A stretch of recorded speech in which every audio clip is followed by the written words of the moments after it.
আসসালামু আলাইকুম। কালকে ঢাকা শহরে ছাত্রদল, এনসিপি এবং ছাত্র শিবিরের প্রোগ্রাম ছিল। আসলে কালকে ঢাকা শহর খুবই একটা চমৎকার ভালো একটা দিন গেছে। এত বড় সমাবেশগুলা হইলো কোনো উচ্ছৃঙ্খল বিশৃঙ্খলা হইল না।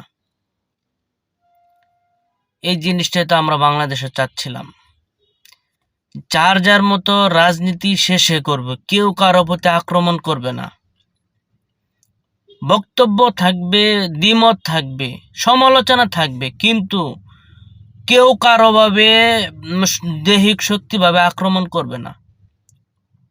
এই ৫৪ বছর আমাদের কালচার কি ছিল? এক দল আরেক দলের মাইরা সামনে থাকা। আমরা এই কালচার আর এই দেশে চাই না। আপনি রাজনীতি করবেন, অমুক দল রাজনীতি করবে, তমুক দল রাজনীতি করবে, আপনারা খালি আপনাদের টার্গেট থাকবো যে মানুষকে ভালোবাসা দিয়ে কাজের মাধ্যমে যাতে মানুষকে ভোট পাওয়া যায়। ওই শক্তি হুমকি দামকি দিয়া এখন আর ভোট পাওয়া যাবে না। তবে খুবই ভালো লাগলো কালকে ছাত্র দলের সমাবেশ দেখে, এনসিপির সমাবেশ দেখে, ছাত্র শিবিরের সমাবেশ দেখে খুবই চমৎকার ভালো লাগলো। এই যে বিশেষ করে এনসিপিকে নিয়ে আলোচনা করি, বিএনপি তো এরা পুরান দল, এদের নিয়ে আলোচনা করার কিছু নাই। এদের মানুষের নারী নক্র তো সব জানে।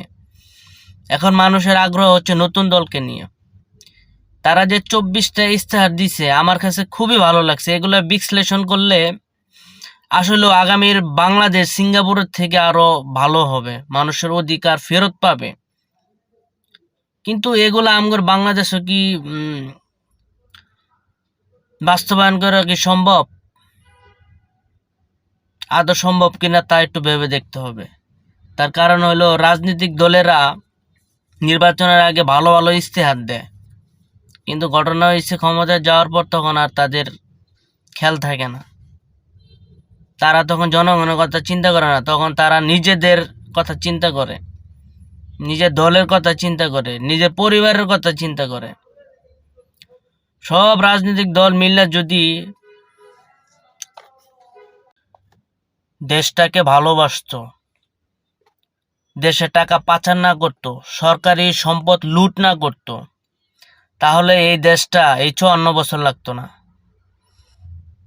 মাত্র ১০ বছর, অনলি ১০ বছর এই দেশের প্রত্যেকটা গ্রাম, পাড়ায়, মহল্লা, রাস্তাঘাট সব দিক দিয়ে উন্নয়ন হবে।